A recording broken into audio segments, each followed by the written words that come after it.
پھر کسی کے سامنے جھکتا نہیں ہے۔ وہ علامہ اقبال نے کہا تھا نا کہ یہ ایک سجدہ جو تجھ پہ گراں گزرتا ہے تو ہزاروں سجدوں سے انسان کو یہ بے نیاز کرتا ہے۔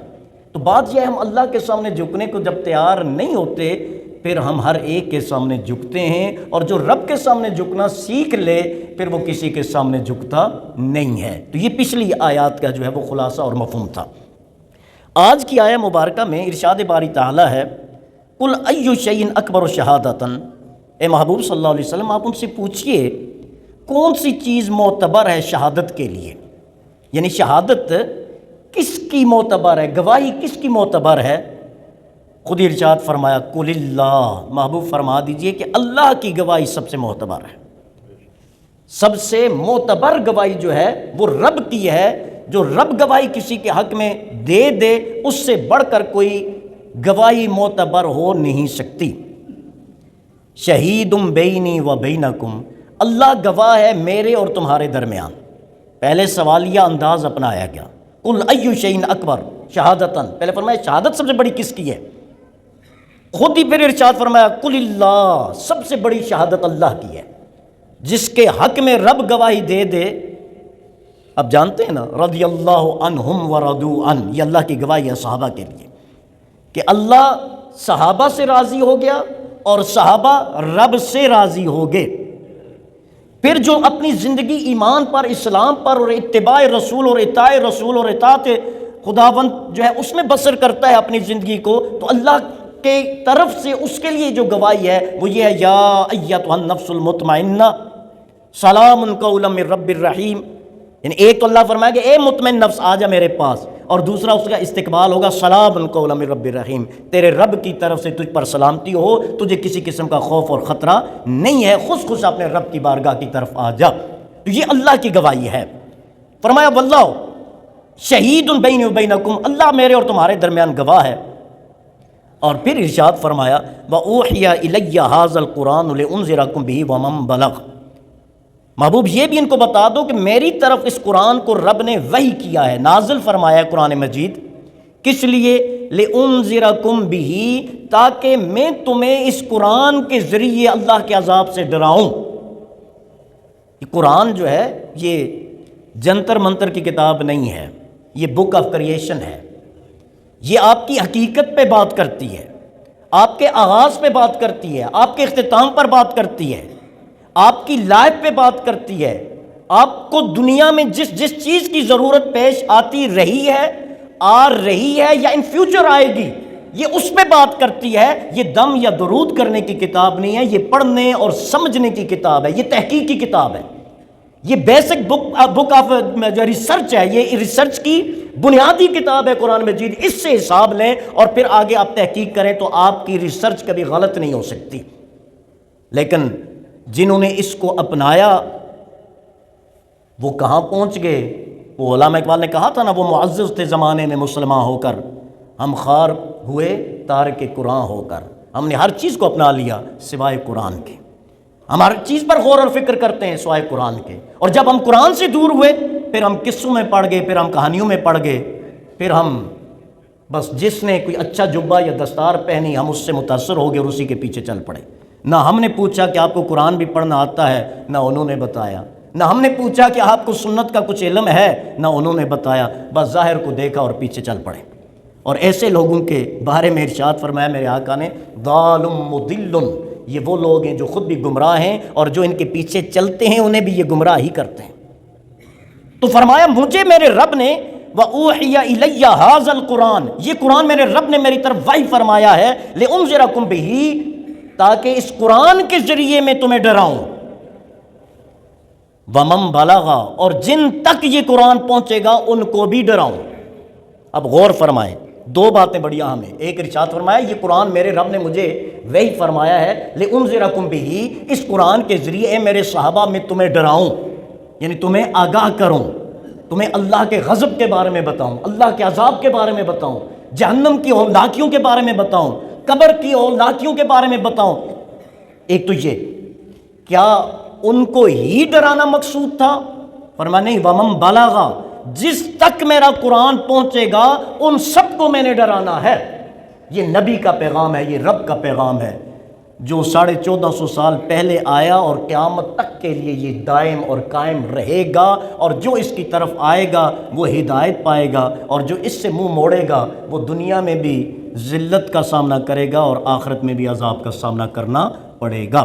تو یہاں ارشاد فرمایا کہ اس قرآن کے ذریعے میں جو ہے تمہیں ڈراتا ہوں، اور صرف آج کے لوگوں کو نہیں، قیامت تک کے لیے جو بھی آئیں گے میرا نمائندہ قرآن ہے، رب کا نمائندہ قرآن ہے، اور جو اس کو سمجھتا جائے گا وہ کامیابی کی منزلیں طے کرتا جائے گا، اور جو اس سے دامن چھڑا لے گا وہ ذلت کے جو ہے کھائیوں میں گرتا چلا جائے گا۔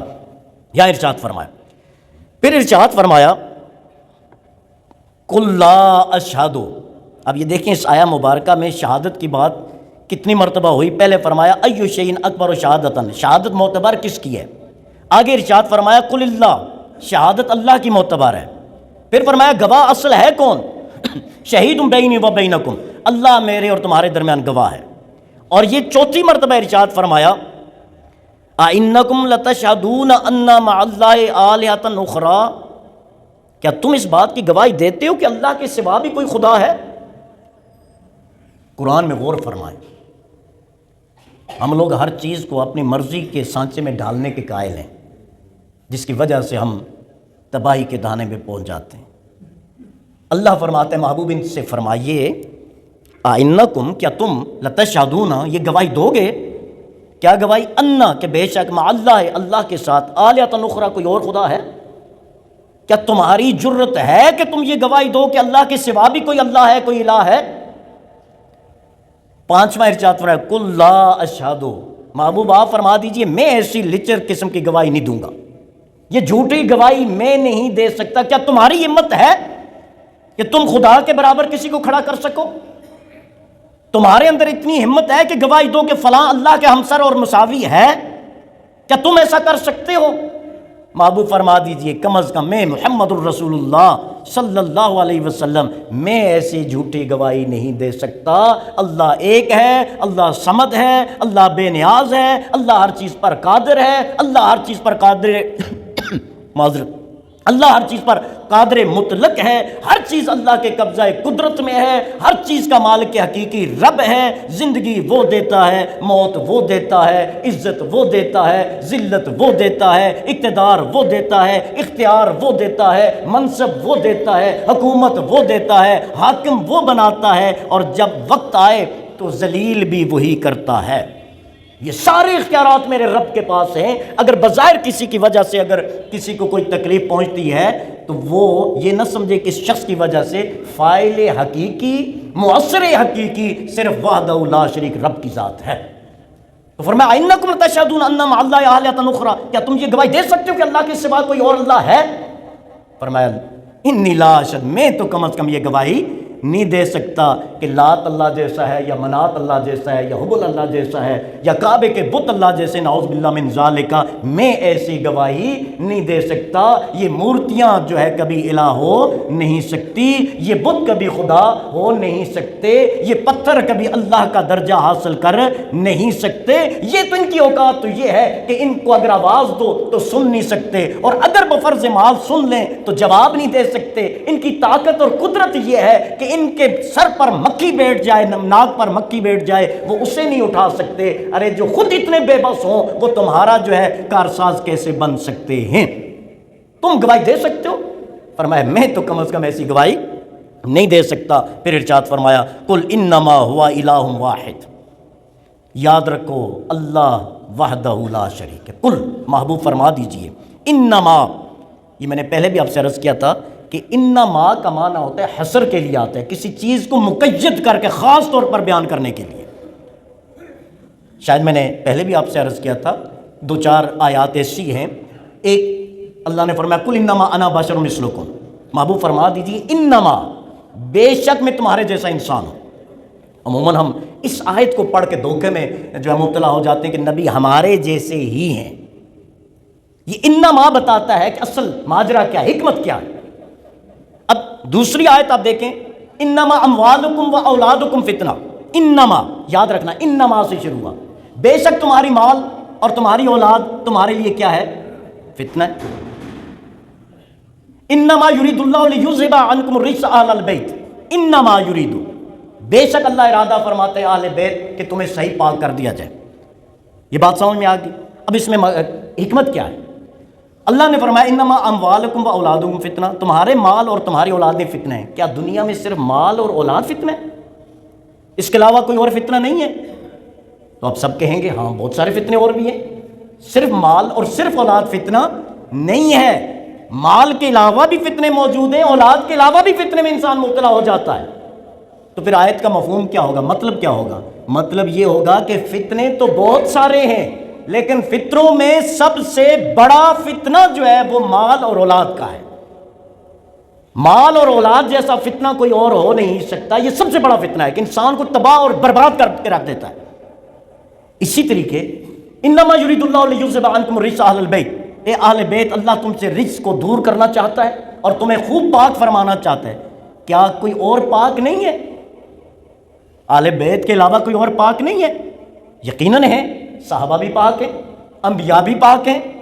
تو پھر مطلب یہ ہوا کہ اہل بیت میرے نبی کی اولاد پاک تو بہت سارے ہیں، لیکن جیسا تمہیں پاک کیا ہے ویسا کسی کو پاک نہیں کیا۔ بات سمجھ میں آ رہی ہے؟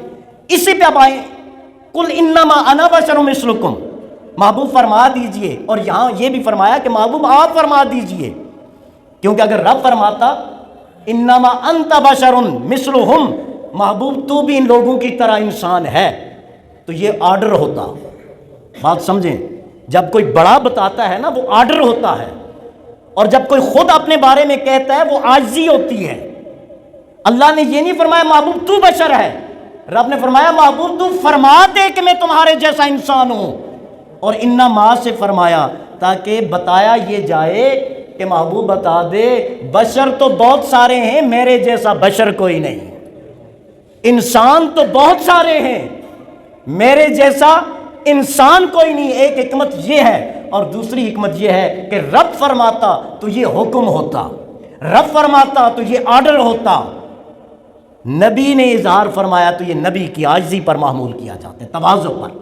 جس طرح آپ بھی کہتے ہیں جی میں تو بڑا ادنا سا انسان ہوں، اس کا یہ معنی نہیں کہ آپ واقعی ادنا انسان ہیں، آپ عجز اور انکساری کا اظہار کرتے ہیں۔ تو یہ انما بے مثلیت کو بیان کرتا ہے کہ اس جیسا کوئی نہیں ہے، اس کے مقابلے کا کوئی نہیں۔ نبی بشر ہیں، شرعی حکم ہے، جو نبی کی بشریت کا انکار کرے گا وہ مسلمان نہیں ہے۔ اب سوچنے والی بات یہ ہے کہ وہ کیسے بشر ہیں؟ وہ ویسے بشر ہیں جن جیسا بشر کوئی نہیں ہے، وہ ایسے بشر ہیں کہ خود مدینہ طیبہ میں تشریف فرما ہوتے ہیں، حالت سجدہ میں ہوتے ہیں، اور جنت میں لگی بیلیں بھی آپ کے سامنے ہوتی ہیں، انگور کے بیل سامنے ہوتے ہیں، اور نماز کے بعد صحابہ سے فرماتے ہیں کہ میں نے دیکھا وہ جنت میں بیل انگور بڑا خوبصورت تھا، دل ہوا کہ لے آؤں، اور اگر میں لے آتا تو قیامت تک تم کھاتے رہتے، وہ کبھی ختم نہ ہوتا، لیکن میں نے سوچا یہ رب نے جنتیوں کے لیے جنت میں رکھا ہوا ہے تو میں نے ارادہ ترک فرما لیا۔ اور میرے نبی وہ کہ معراج کی رات جنت میں موجود ہیں، اور ان کا خادم غلام حضرت بلال رضی اللہ تعالیٰ عنہ مدینہ طیبہ میں چل رہے ہیں، آقا واپس تشریف فرماتے ہیں معراج سے، تو حضرت بلال سے فرماتے ہیں بلال میں نے جنت میں تیرے قدموں کی آواز سنی۔ یہ سماعت مصطفیٰ صلی اللہ علیہ وسلم۔ تو یہ انما سے یہ ساری چیزیں بیان ہوتی ہیں جو یہ رب بیان فرما رہا ہے۔ یہاں بھی ارشاد فرمایا انما ہوا الہ واحد، یاد رکھنا جھوٹے الہ تو بہت ہیں، بڑے نام ہیں، منات ہے، حبل ہے، اور پتہ نہیں کون کون سی مورتیاں ہیں، کیا کیا نام ہیں، اور کون کون سے انسان ہیں جو اپنے آپ کو نعوذ باللہ خدا سمجھتے ہیں۔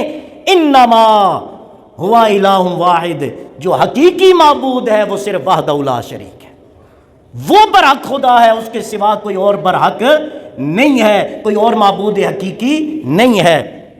اور ساتھ ارشاد فرمایا وَإِنَّنِي بَرِيءٌ مِّمَّا تُشْرِكُونَ، یاد رکھو جو تم شرک کرتے ہو نا میں اس سے بری ہوں، میرا شرک کے ساتھ کوئی تعلق نہیں ہے۔ انی بریء مما تشرکون، میں بری ہوں ان چیزوں سے جو تم شرکیہ کرتے ہو۔